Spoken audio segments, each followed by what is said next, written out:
Welcome everyone to Too Good to Be True. Thank you for taking the time to listen. The subject of today's show is clowns. But before we start getting into details, let's just briefly talk about psychic insight and how we apply it. We choose a subject and research it, and based on that research, we determine what we think needs to be explained by creating a series of questions. Then Justina provides psychic insight to answer those questions. The psychic insight is narrated towards the end of the show. Accepting the psychic insight is a question of individual belief. Now let's go through the disclaimers. Here are the disclaimers. Neither of us claim to have any expertise in any subjects that we discuss. We relate information we find through research and the psychic insight. We are always delighted to hear from the listeners.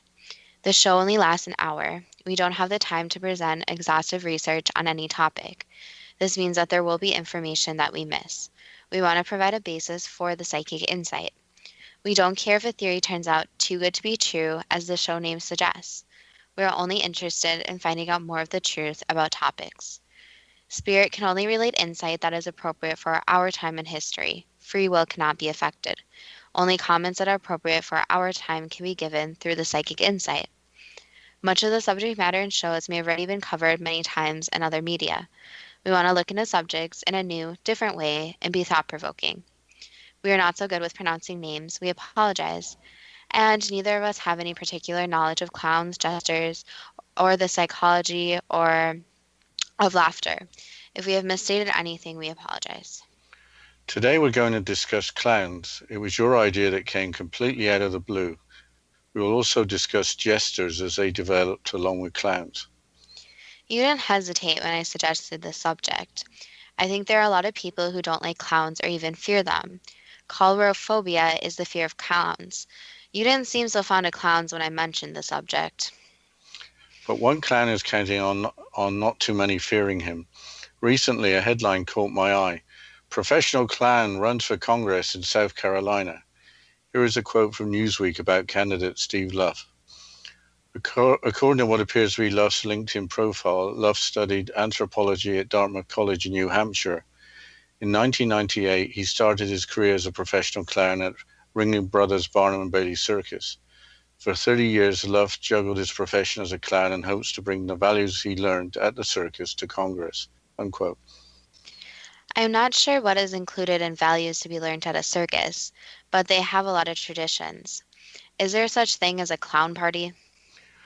I'm not aware of one, but a clown was elected to Congress in Brazil in 2010. Here's a quote from the Reuters website from that year. Quote, Francisco Everardo Oliveira Silva, better known by his clown name, Tiririca, received more than 1.3 million votes in Sao Paulo State in Brazil's presidential and congressional elections. That was more than double the votes of the second-place candidate in Brazil's most populous state. Tiririca caught the attention of disillusioned voters by asking for their support with the humorous slogan, "It can't get any worse," and a promise to do nothing more in Congress and report back to them on how politicians spend their time. Unquote. In 2017, he announced he wasn't running again after being elected twice, as he said that he was too embarrassed by his fellow lawmakers. He's going to return full-time to being a circus clown after working on weekends at the circus during his spell in politics. Do you find clowns to be particularly funny?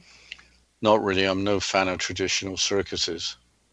Well, what is the history of clowns? Apparently, clowns started in ancient Egypt 5,000 years ago. African pygmies called dangas were kept to entertain the pharaohs and royal families. About 500 years later, again in Egypt, clowns served a socio-religious and psychological role, and traditionally the roles of priest and clown have been held by the same individuals. I should have known that clowns would be part of an ancient civilization. Yeah, roughly about the same time in ancient Greece and ancient Rome, clowning was mainly done in pantomimes. What is a pantomime? A type of stage entertainment in which performers express meaning through gestures accompanied by music. The idea for the clowns in pantomime was to perform theatrical comic imitations of life through music, song, and narrative. So it was different than a bunch of bodies falling out of an undersized car or riding undersized bicycles. Yes, circus clowns came much later. Where else in the world did clowns show up? In ancient China, about 3,000 years ago, clowns were attached to the imperial court as long ago as the Zhou dynasty. So there were clowns in royal courts. What is the difference between a clown and a court jester? That's the guy in the outfit with bells on and the funny pointed hat also with bells on. If the king didn't like the jokes, then it was off with his head. I think that the off with his head part was just out of old movies. In rough terms, I think of a clown as a comedy actor, where a jester is more of a stand up comedian. There were jesters in ancient Egypt as well as ancient Rome, so there were clowns and jesters with different roles. Jesters are reported as being popular in the Aztec civilization in South America between the 14th and 16th centuries. There appears to be a human need for entertainment, including the need to laugh. I have to need to laugh. I have the need to laugh when I really shouldn't, but laughter is supposed to be the best medicine. According to the website healthguide.org, laughter has the following physical benefits: boosts immunity, lowers stress hormones, decreases pain, relaxes your muscles, prevents heart disease. Laughter has the following mental health benefits: adds joy and zest to life, eases anxiety and tension, relieves stress, improves mood, strengthens resilience. Laughter also has the following social benefits: strengthens relationships, attracts others to us, enhances teamwork, helps diffuse conflict, promotes group bonding. But what is needed to make you laugh? How much time do we have? There's Humor, the International Journal of Humor Research dedicated to the subject. So it's still being researched. But there's a book by Robert Provine, a professor of psychology and neuroscience at the University of Maryland. What is the book called? It is called Laughter, a Scientific Investigation, published in 2001. Apparently, laughter and humor don't always go together. Only about 10% to 20% of laughs are generated by jokes. Where does the other 80 to 90% come from? Professor Praveen, in an article published in the journal Current Directions in Psychological Science in 2004, explained some then undiscovered facts. Laughter is 30 times more frequent in social situations than solitary ones. When alone, people were much more likely to talk to themselves or smile than to laugh. In conversation, speakers are 46% more likely to laugh than their audiences are, punctuating their own talk with laughter. Only 10 to 15% of comments that precede laughter are even remotely funny. People use laughter as punctuation, inserting it to specific places in the vocal stream. The simple answer is that laughter is just normal behavior for us. Have you more information on why we laugh? An article by neuropsychologist Fabian van der Berg in Forbes magazine from 2017 provides a good summary. Laughter, besides being a result of humor, relays social information to others. And I quote, humor laughing is actually a thing. So, what do we see in the brain? When scanning people, we notice that it has to do with expectations and the violation of scripts. We find things funny that don't fit with what we think should happen. Our brains are pretty good at predicting what might happen. We like routines, anything that deviates will pop out. The detection of whether something is funny or not seems to happen in the left anterofrontal and posterior-temporal lobe. Your amygdala then releases dopamine, and spindle neurons transmit the happy feeling to other areas.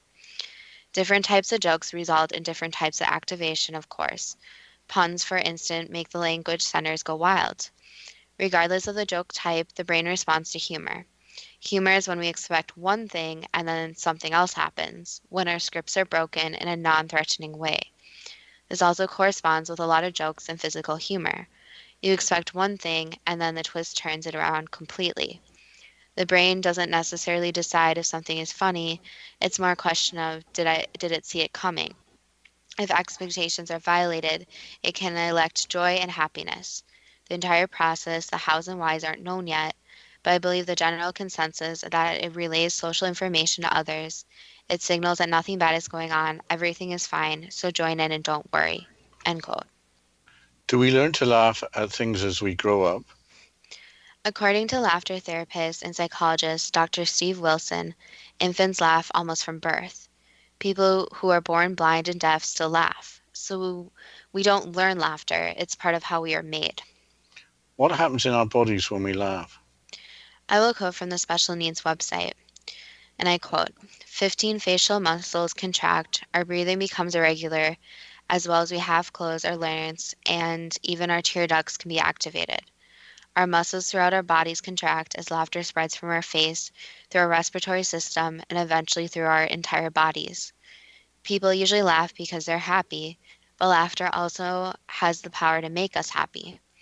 Laughter releases endorphins or neurotransmitters that have similar effects as such as drugs as morphine, which are responsible for feelings of euphoria. Within our immune system, laughter increases the amount of T cells, which are the body's natural defense against viruses, cancer cells, and other disease-causing cells. Levels of B cells, which make disease-destroying antibodies, and levels of immunoglobulins A, G, and M, which help fight infection, all rise. End quote. It sounds like laughter is necessary just for a workout and for a healthy immune system. Well, laughter is a workout, but we'll have to continue talking about laughter, clowns, how this all relates, and then get to the psychic insight and the questions after this short break. And you're listening to Too Good to Be True with Justina Marsh and Pete Marsh on the X Zone Broadcast Network, www.xzbn.net.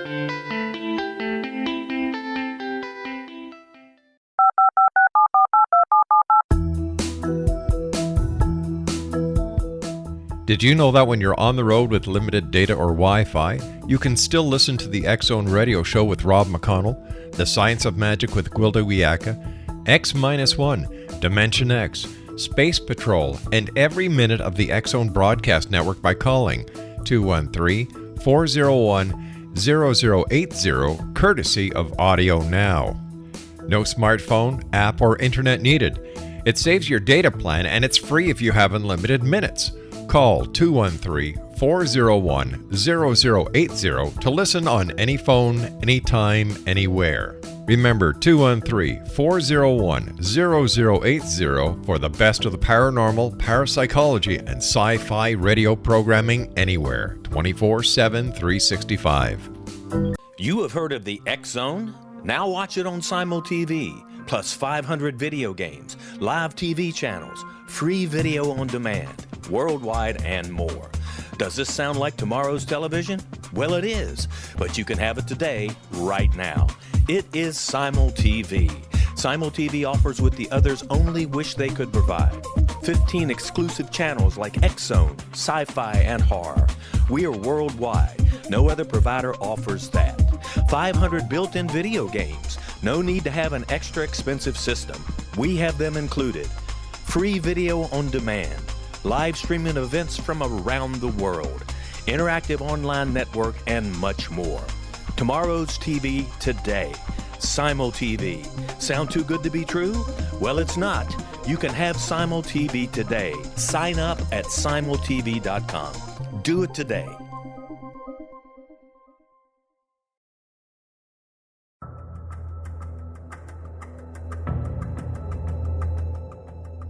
Modern Esoteric, Beyond Our Senses by Brad Olson, consummates the lifeology story about where humanity originates. It is the lost continents, the primitive wisdom, the mythos of creation, and the rethinking of ancient history as we are taught in academia. There is much more to the story than what we have been told. As this is the first book in the Esoteric series, Modern Esoteric starts at the beginning of time and accelerates up to this modern age. Future Esoteric is book 2 in the series and takes a forward-looking position ahead of today with an open and honest examination of the ET issue and various unexplained phenomena. To discover the writings of author Brad Olson, visit www.bradolson.com. That's www.bradolson.com.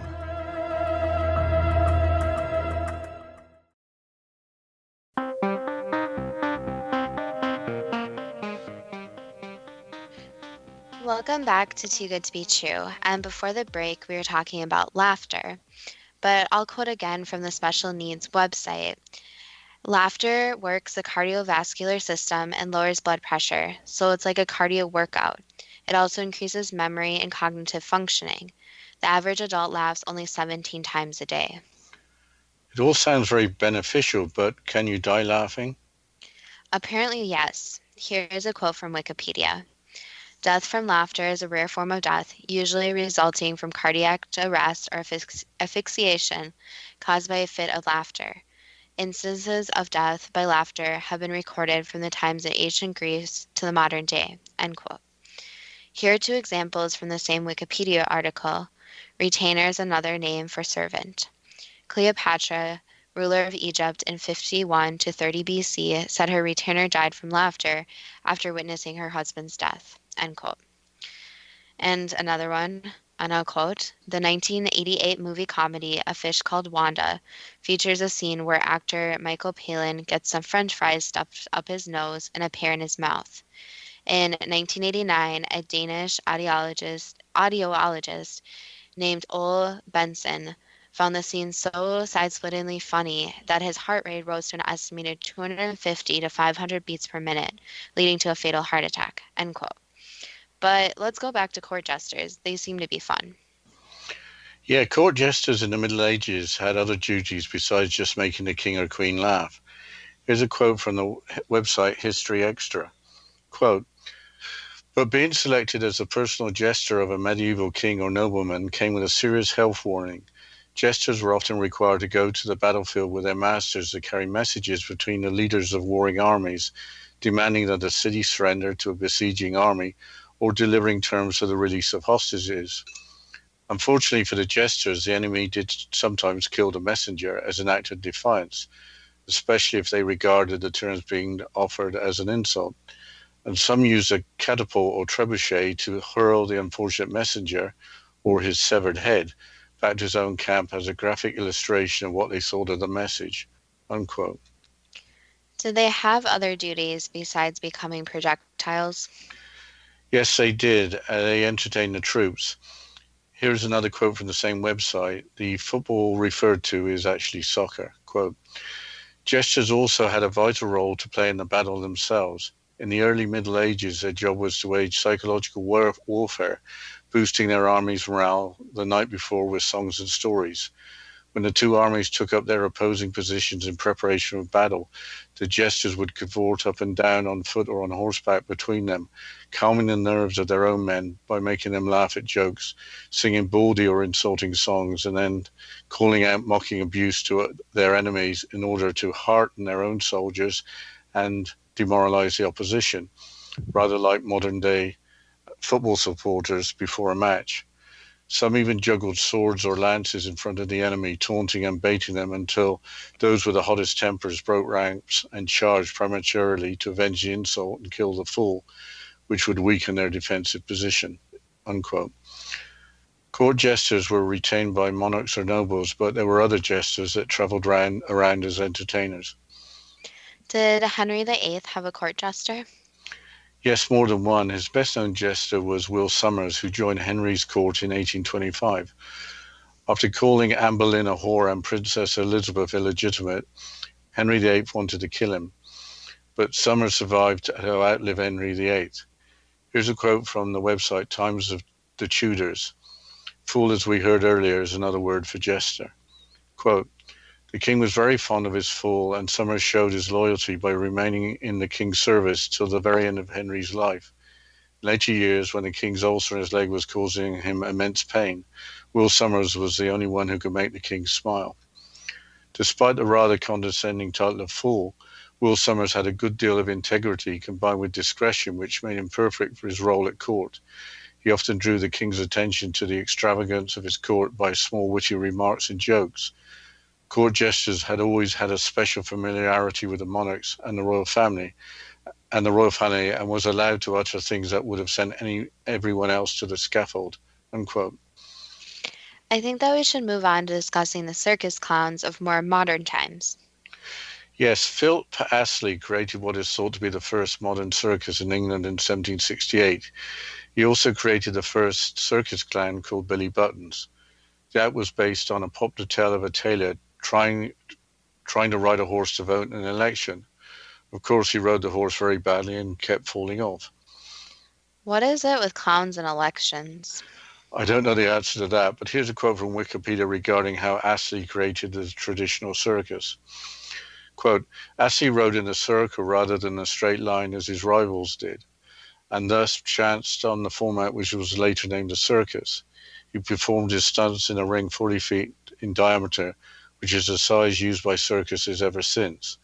In 1770, he hired acrobats, tightrope walkers, jugglers, and a clown to fill in the pauses between acts.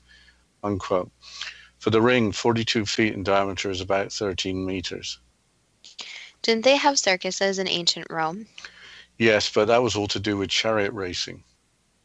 So when did the classic circus clown with the make-up white face first appear? That was the invention of Joseph Grimaldi, who was born in 1778. Remember the pantomimes that we talked about earlier? They were popular in the London theatre and included a harlequin character. This was a mute comic character, typically wearing a mask and dressed in a diamond-patterned costume.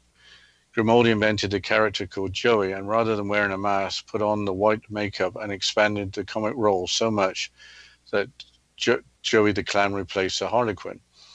Grimaldi died a depressed alcoholic in 1837 after being out of work due to suffering a series of injuries during his performances. Were there any clowns in North America?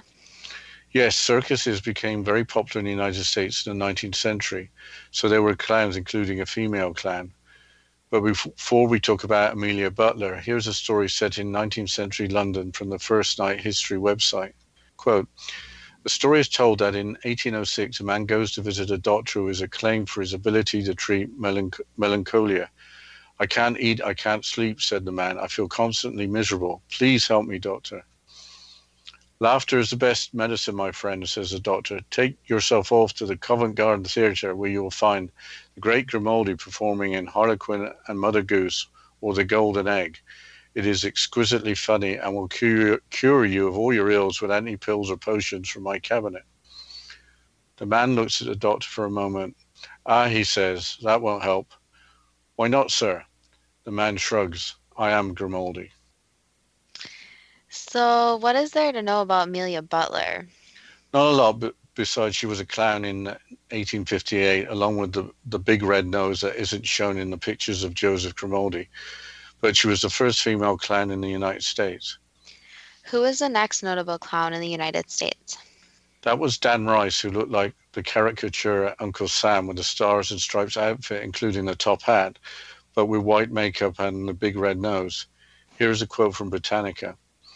Dan Rice, original name Daniel McLaren, born January the 25th, 1823 in New York City, died February the 26th, 1900 in Long Branch, New Jersey, was an American clown who was one of the most highly acclaimed clowns in the history of the circus. Rice was renowned for an act that included singing, dancing, witty badinage with the audience, feats of strength, trick riding, and exhibitions of trained wild animals. He was a jockey as a boy and started his circus career at 17 when he bought a half interest in a trained pig. Next, he was a strongman, and in 1844 he made his debut as a clown. A star of the one-ring circus, Rice achieved national prominence as an equestrian jester. By the 1860s, he was at the height of his career, commanding the then phenomenal salary of $1,000 a week. He toured the United States with his own one-horse show and with other circuses. I was recognized everywhere by the Uncle Sam beard that was his trademark. President Zachary Taylor made Rice an honorary colonel.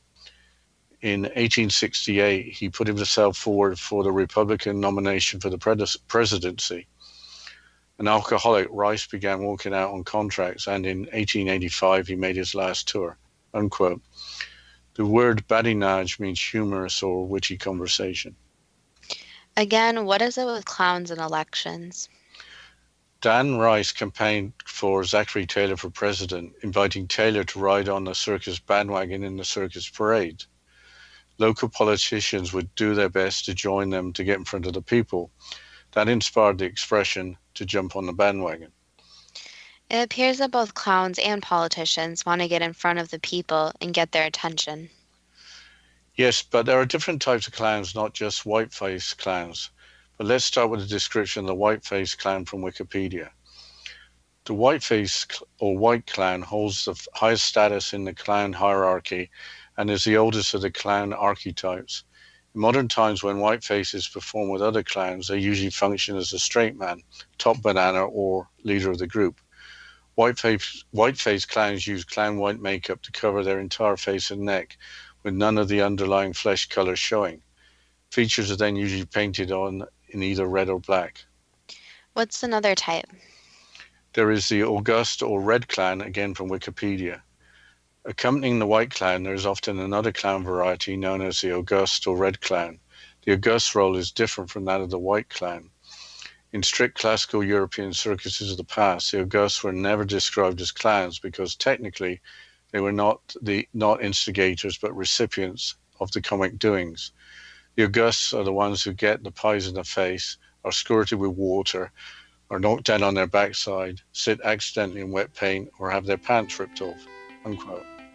We'll have to continue talking about clowns after this short break, and you're listening to Too Good to Be True with Justina Marsh and Pete Marsh on the X-Zone Broadcast Network, www.xzbn.net.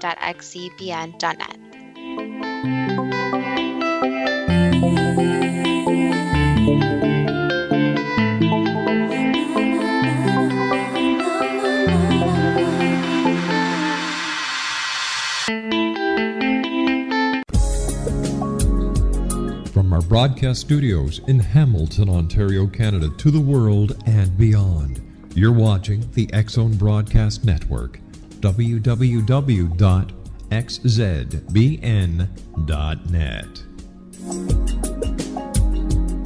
AVS Media Den.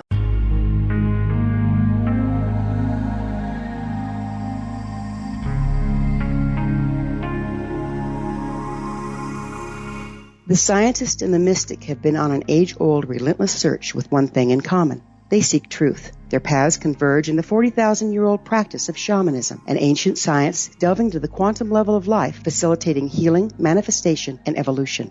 I'm Gwilda Wiyaka, the founder and director of Path Home Shamanic Arts School, a unique Colorado State certified occupational school training shamanic practitioners and teachers. We also provide classes for empowering personal lives through shamanism. Our certification classes are in week-long segments enabling international participation, and online classes and long-distance shamanic healing sessions are available. Come discover the science of magic in the limitless world of shamanism. www.findyourpathhome.com.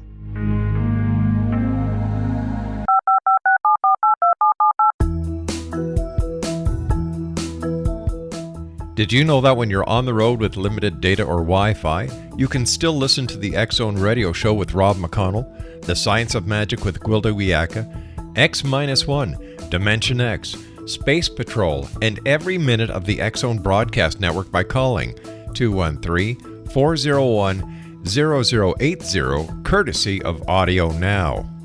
No smartphone, app, or internet needed. It saves your data plan and it's free if you have unlimited minutes. Call 213-401-0080 to listen on any phone, anytime, anywhere. Remember 213-401-0080 for the best of the paranormal, parapsychology, and sci-fi radio programming anywhere, 24/7, 365.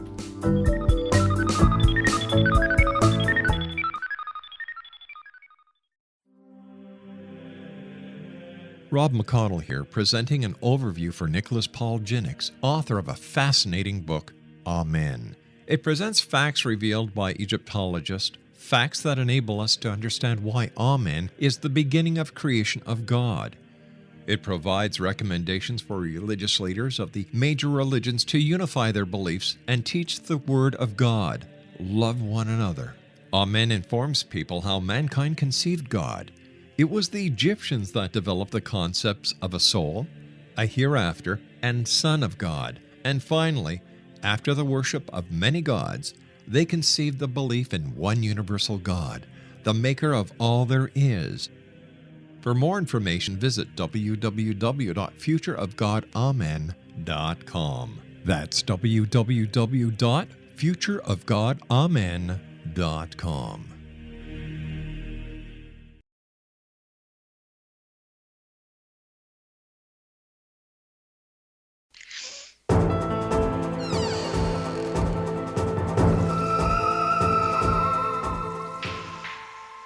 Welcome back to Too Good to Be True. And before the break, we were discussing the different types of clowns, and we discussed the whiteface clowns and the red clown. So hopefully we don't have too many more types of clowns, but what's next? Yeah, the character clown, again from Wikipedia, quote, the character clown adopts an eccentric character of some type, such as a butcher, a baker, a policeman, a housewife, or hobo. Prime examples of this type of clown are the circus tramps Otto Greebling and Emmett Kelly. On film, Red Skelton, Harold Lloyd, Buster Keaton, and Charlie Chaplin would all fit the definition of a character clown, unquote. I haven't heard of any of these people, except we walked by Charlie Chaplin's old house with a sign on it, quite by accident, a few years ago. Yes, I think we were lost at the time. Mhm. Buster Keaton's and Charlie Chaplin's old silent movies are hilarious. Both Keaton and Chaplin starred in the movie Limelight from 1952. Chaplin plays a once famous stage clown, but now washed up drunk. The once famous stage clown sounds like Joseph Grimaldi. I wonder if there's any connection. I'd never thought of Chaplin as a type of clown, but as a tramp. But I guess a tramp was a type of character clown. But maybe Chaplin unlocked the secret of clowns in his description, how the character of the tramp was spontaneously created. Um, Here's a quote. I don't have the reference, but anyway, a hotel set was built for fellow Keystone comic Mabel Norman's picture, Mabel's Strange Predicament, and I was hurriedly told to put on a funny makeup. This time I went to the wardrobe and got a pair of baggy pants, a tight coat, a small derby hat, and a large pair of shoes. I wanted the clothes to be a mass of contradictions, knowing pictorially the figure would be vividly outlined on the screen. To add a comic touch, I wore a small moustache which would not hide my expression, unquote. The quote actually is from Wikipedia, continues. The clothes seemed to imbue me with the spirit of the character. He actually became a man with a soul, a point of view, unquote. Maybe the clothes being a mass of contradictions while also creating the persona of the character explains why circus clowns could make people laugh. Remember that earlier we mentioned that we laugh when the brain encounters something unexpected in an unthreatening situation. Aren't circus clowns losing their popularity? Yes, traditional circuses are going away. For example, the famous Ringling Brothers and Barnum and Bailey Circus permanently closed in May of 2017. Also, author Stephen King didn't help the image of clowns in his 1986 novel It by including a child-murdering demonic circus clown. There was also the Joker in the 2008 Batman movie, The Dark Knight. He had a white clown face and he was totally psychotic. Here's a quote from the BBC's website from 2008 regarding what some children think of clowns. Quote, and it probably comes as no surprise to horror fans that a University of Sheffield study of 250 children for a report on hospital design suggested children find clown motifs frightening and unknowable, unquote. In 2011, a circus in Worcestershire, England offered clown therapy to overcome colourphobia as more and more adults expressed a genuine fear of clowns. But wasn't there a crime wave involving creepy clowns a few years ago? Here's a quote from Newsweek from 2014. 14 teenagers dressed as clowns were arrested in the south of France on Saturday after arming themselves with knives, baseball bats, and pistols and intimidating local residents, according to French police. The incident is the latest in the wave of incidents featuring people in clown costumes, which has been sweeping France since early October. In Montpellier, a man dressed as a clown was arrested after assaulting a man with an iron bar. End quote. Weren't there more of creepy clowns in 2016? Yes, there was. Here's a quote from Wikipedia. The 2016 clown sightings were reports of people disguised as armed evil clowns in inglorious settings such as near forests and schools. The incidents were reported in the United States, Canada, and subsequently in other countries and territories from August 2016. The sightings were first reported in South Carolina when a 9-year-old boy told his mom that two suspicious males dressed as clowns tried luring him into the nearby woods. By mid-October 2016, clown sightings and attacks have been reported in nearly all U.S. states, 9 out of 13 provinces and territories of Canada, and 18 other countries. Prior to the spate of incidents in 2016, numerous sightings of people dressed as clowns in odd or innocuous settings have occurred throughout the world since 2013. The proliferation of videos and images of those precursor sightings spread through social media posts and viral sharing of content, most notably from DM Pranks, a YouTuber user from Per. I'm going to mispronounce this. Dad, do you want to pronounce that? Perugia. There we go. Thank you. Italy. And the article continues. By mid-October 2016, in the wake of hundreds of clown sightings in the United States and Canada, the phenomenon has spread from North America to Europe, Israel, Australia, New Zealand, Singapore, and South America. End quote. Thank you. With that world news, I think it's time for the first question. Circus clown costumes and makeup exaggerate features, including noses, as well as hands and feet. It just looks freakish, just for a comedy. It's just looking freakish, just for comedy behind people's fear of clowns. Not exactly. So part of it is that people don't really accept people who look different from themselves. So obviously clowns have their own way in the way they look. So one, there's this difference factor. And two, humans go usually with normal proportions. So yes, there's some truth behind having larger proportions that makes them look a lot different. And some would say, yes, freaky. What values are learned by working in the circuses besides the show must go on? There are a lot of values, but the main one is acceptance. So instead of different people who work in circuses hiding away or hiding that they are different, instead they accept these differences. And in a lot of different performers in their circles, it basically belongs into a type of family where the different performers come together and form this family unit, where they know they are different from every normal quote unquote person, but they accept each other and they spend so much time together. So instead of hiding and not really showing their differences, they accept them. How could the people of Sao Paulo State twice elect a candidate who is a professional circus clown to the Brazilian Congress?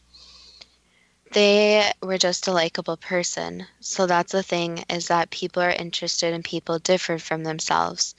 And some people actually quite enjoy clowns. Why would ancient Egyptians find pygmies to be amusing? Is it because pygmies are smaller people and were perceived as being different? Yes, and some of them viewed them as being quite adorable, since humans view smaller things, such as smaller animals, even children, as adorable. Is it true that in ancient Egypt some priests also had the duty of performing as clowns? Not exactly how clowns look like today, but yes, in their own form. Was there a need for pantomime in ancient Greece and Rome to perform theatrical comic imitations of life through music, song, and narrative? So, in almost every culture, laughter is a form of emotion that a lot of people seek out. So, a lot of people don't get laughter in their daily lives, so they seek it out, especially in different theatrical performances. So, basically, they had a performance where people would laugh and just have a good time together. So, this can be seen in almost every culture where there are different types of entertainers, such as clowns, which make people laugh and have a good time. You have probably answered most of this already, but why did clowns and jesters appear in royal courts throughout the ancient world? Was there a great human need for laughter and entertainment? Yes, in all cultures, as mentioned, and usually the royal families especially did not have much laughter, since a lot of their business was mostly serious. So they did have a need for this laughter. Are there more benefits to laughter than currently understood? Yes, so laughter is one of those emotions that really affects humans and humans around. So laughter is contagious, you could say, in a way, and having these positive emotions really helps the body. So laughing and the happiness it brings is very important. Is there humor when we expect one thing and then something else happens? In some situations, yes. Does laughter relay social information to others? Yes. Why don't we fully understand why we laugh? It's one of those human emotions that really can't be explained. So it's just something that humans do that isn't fully understood yet, but it's understood in a social context. Do our animal friends experience anything like laughter when they are entertained? In a way, yes, but they don't express laughter in the same way. Why are humans born already wired for laughter without having to learn to laugh? Because it is already processed in their brains, though there's different emotions that are in the brain that aren't socially learned, while their emotions are socially learned. Is laughter necessary for maintaining good health? One could say that, yes. When people die laughing, is it meant to happen? Is dying laughing included on life charts? That could be said, yes. So when someone dies from laughing too hard, it was meant to happen. Yes, their death was meant to happen. In time of war, how did the court jester become the messenger to the enemy and assign the task of waging psychological warfare along with raising their army's morale? Because basically the jester brought happiness and something different in the time of pain, suffering, sadness, even anger. So the jester represented more of what was back home with the laughing and the happiness. And as a messenger, it's easier to send a more neutral party, even though it wasn't a completely neutral party. And during the times of war, the soldiers are in such different psychological places, they need just small things to remind them of their home, remind them why they're in war and what they're doing for their country. So psychologically, they need this small bit of happiness, which comes from different forms. But we'll have to continue with the questions and the psychic insight after this short break. And you're listening to Too Good to Be True with Justina Marsh and Pete Marsh on the X Zone Broadcast Network.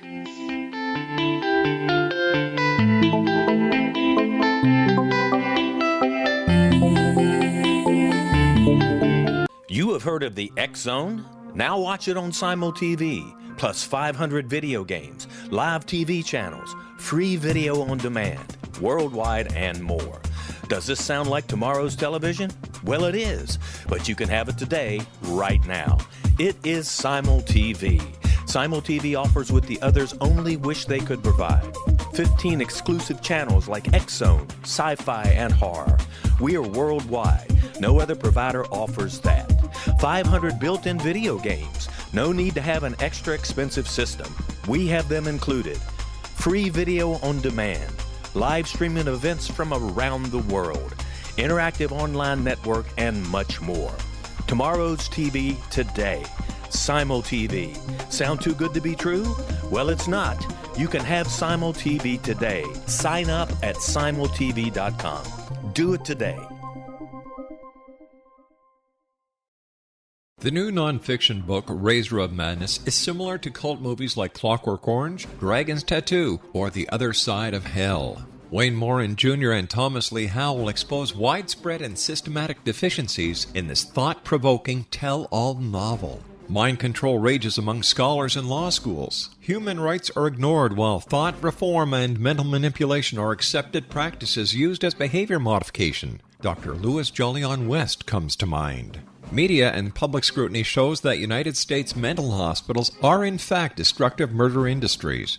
Razor of Madness expose novel details this epidemic through an in-depth professional and personal investigation.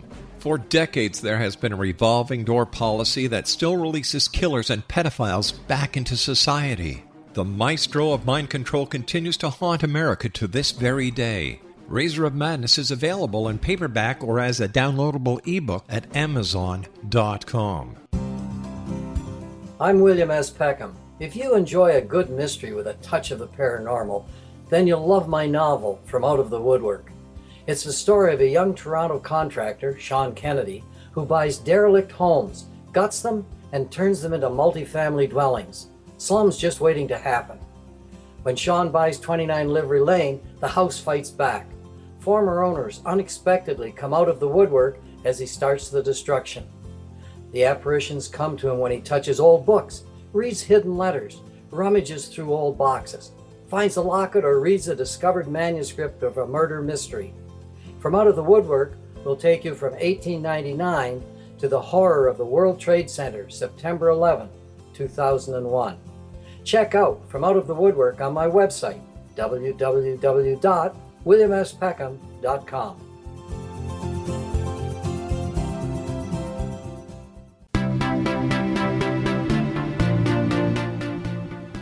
Welcome back to Too Good to Be True. And before the break, we were going through the questions and the psychic insight. So, Dad, can you please continue on the questions?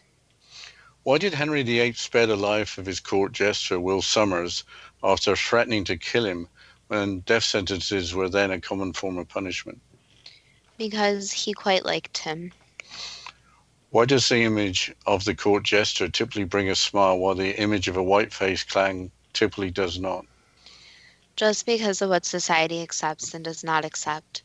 So clowns at one time were very mainstream, where clowns were at a lot of children's birthday parties. They were performing all over. And then clowns became more of a sinister idea. So it's just what people are accepting and not accepting and what they have grown up with. What was the inspiration behind the first circus clown, Billy Buttons? Basically just an image that came up in his imagination and the idea to look different from everyone else in a more fun, creative way. Where did Joseph Grimaldi get the idea for the whiteface clown? Basically, again, just creativity and to stand out. What can we learn from the lifetime of Joseph Grimaldi, aside from loss of health is a far too high a price for fame? Basically, that every performer, every entertainer, no matter what field they're in, so it can be theatrical, singer, or dancer, they need to be sure that they focus on themselves too. So sometimes the so-called fame affects their health, their personal lives. And he had very good means of trying to entertain and help. But there needs to be a split between having downtime for yourself and also making sure you're helping other people. Is it true that talented comics are often sad in their normal life and don't themselves benefit very much from laughter? Yes, a lot of comedians actually had a rough upbringing, rough childhood, and turning that into something that's humorous and making other people laugh is actually a coping mechanism for them. Besides his obvious talent, how did Dan Rice become so famous and wealthy? Just because of his personality and how likable he was to society and the different people. So there are just some people who just come across more likable. Why would a clown such as Dan Rice think he could be elected President of the United States? That's a complicated question, but a lot of people believe that they could run a country better than the past presidents they've seen. So they actually do believe they could do a better job and that more of the public would be on their side. Why did we come across several stories of clowns being associated with politics and elections? Because it's in a way a combination of they're famous for one, and two, they want to make politics into something more fun and entertaining. So in a way, it's kind of a strange clashing of world where politics is very serious and entertainment is more fun and lighthearted most of the time. So it's that concept that politics is different, not as serious, and then maybe things would be run differently. Why did both Joseph Grimaldi and Dan Rice both suffer alcoholism? This goes back to being sad and past traumas and not having enough time or work on oneself. So you need to make sure that you always have time for yourself and time to do what a person loves. And a lot of entertainers, not just these two, put a lot of time and effort into their entertainment and not much into their personal lives. So instead of entertainment becoming their coping mechanism, it turns into something much different. And then they turn into a different coping mechanism, which sometimes in this case, obviously, is alcohol. So a price of fame could be not looking after yourself. Exactly, and not having a support system in the personal life that they may have needed to cope with past trauma. So to get over any trauma, you need some type of positive coping mechanism, but you also need the support aspect. Was becoming an alcoholic part of the life plans of Joseph Grimaldi or Dan Rice? Yes, both of them. Was it a coincidence in the movie Limelight that the main character was a washed-up alcoholic stage clown having the same situation as Joseph Grimaldi? There was some truth intertwined. So was Charlie Chaplin aware of Joseph Grimaldi? Yes. Does Charlie Chaplin's description of how he invented his most famous movie character, the Tramp, including the clothes being a mass of contradictions, help explain the essential characteristics of any type of clown? That could be said, yes. Do we laugh when the brain encounters something unexpected in an unthreatening situation? Yes, and laughter is also expressed when there's an uncomfortable situation sometimes. So it's not always a positive situation, but some people laugh in situations that are also uncomfortable. How did the whiteface clown end up as a stereotypical creepy clown? So there is this conversion where an everyday scenario, such as going to the circus, became a scenario that was much darker. So that's where a lot of horror is that it's a normal situation. Let's take obviously a clown, for example. So a lot of people have been to a circus at least once in their lives and have seen clowns. So that's taken into the horror context, and those clowns, those figures that most people remember seeing, are turned into something much more dark. Besides those who suffer coulrophobia, why do people find clowns to be so creepy? For example, in the Stephen King novel It. Because of the social context. So the problem is that clowns have over the years become something much more creepy. So when someone's young, they're either taught something's good or bad. And for example, clowns. Let's say a child is born into a family where their parents are clowns. They're going to view clowns as something positive, something loving, and they will be around them and not scared of them.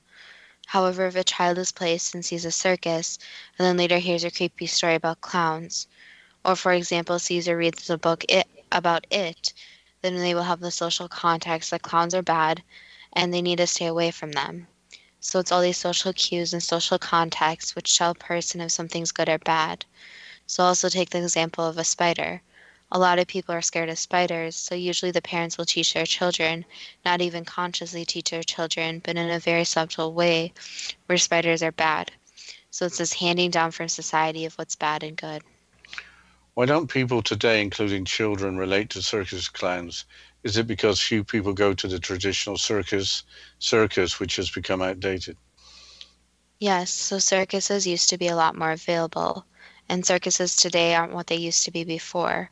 So now circuses are more about acrobatics and doing amazing stunts rather than the clowns. What besides social media was behind the crime waves from 2013 involving creepy clowns? Basically, the attention that these clowns got. So it started where the social media would report one clown that would make another person want to follow the creepy clown, so they would get attention too. So that's the problem is a lot of people will do things just for this attention since they want to feel important. And it wasn't even about scaring people, it was more that they knew that they would be featured on social media and the news. I think you've already answered this, but many individuals just want to appear creepy.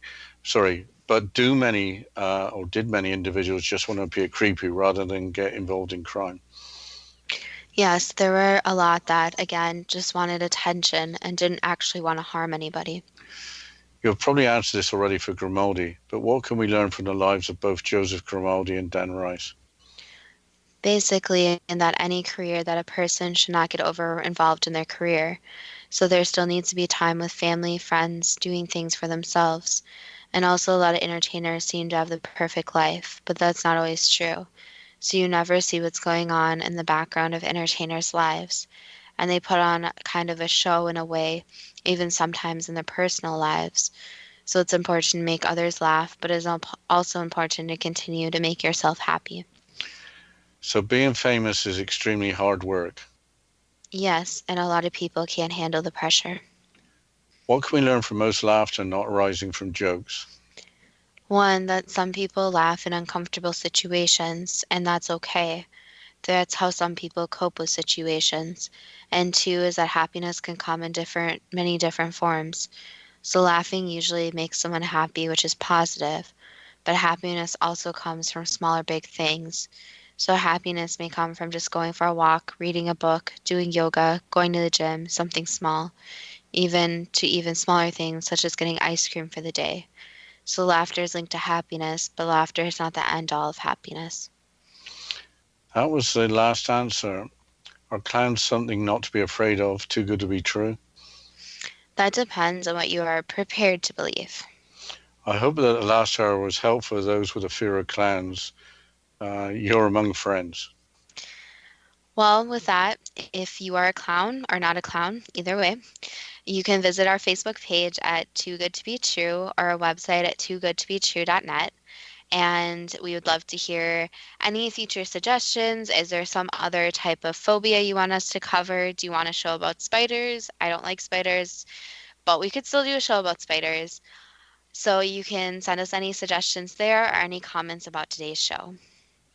Yes, so we're always looking for new suggestions. We're working on some from listeners, and the more we get, the better. We sometimes combine them, sometimes we don't. But this today wasn't a listener suggestion. It came completely out of the blue, and I think we just want to do something lighter in between more serious subjects. Yes, and Dad, you were also admitted that you don't like clowns very much, so I will be delivering a clown to your house, if that's okay with you. Okay, that's very kind of you. I have to admit, I had a memory of being taken to a circus when I was a very young child, and a distant memory of all the kindness of my parents taking me there, and then not enjoying it and wanting to run out of the place. I think I did. So I think that was my only circus experience, and I seem to remember elephants going around in a circle, and that's about all I can remember about it. And I don't think it smelled very good either. Yeah, I remember seeing elephants and wanting to pet the elephants, but nobody would let me, so I never got to pet an elephant. But that's okay. But as always, we'd love to hear from you guys. If you want a show about elephants, I don't know how we'd really do that, but if you have any other suggestions, we would love to hear from you guys as listeners. And as always, we thank you for listening, and we look forward to next week's show.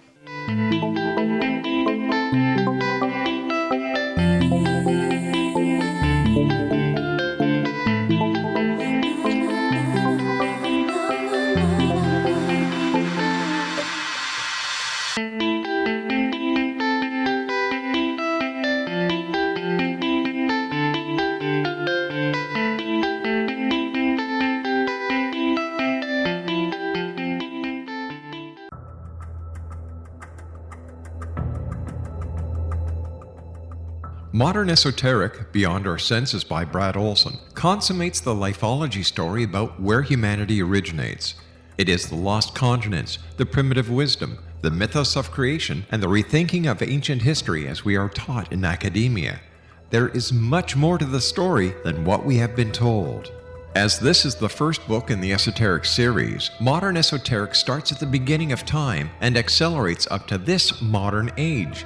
Future Esoteric is book 2 in the series and takes a forward-looking position ahead of today with an open and honest examination of the ET issue and various unexplained phenomena.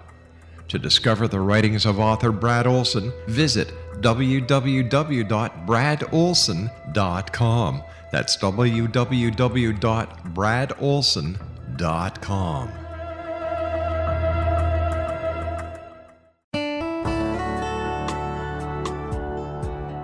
Are you or is someone you know struggling with addictions, depression, anxiety, relationships, low self-esteem, lack of confidence, grief, success, and prosperity?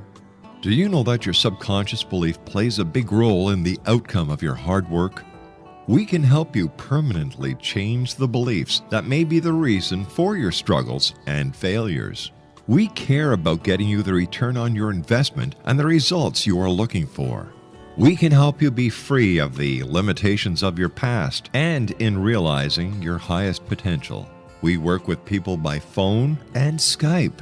For more information, visit us at www.ritasoman.com. That's www.ritasoman.com.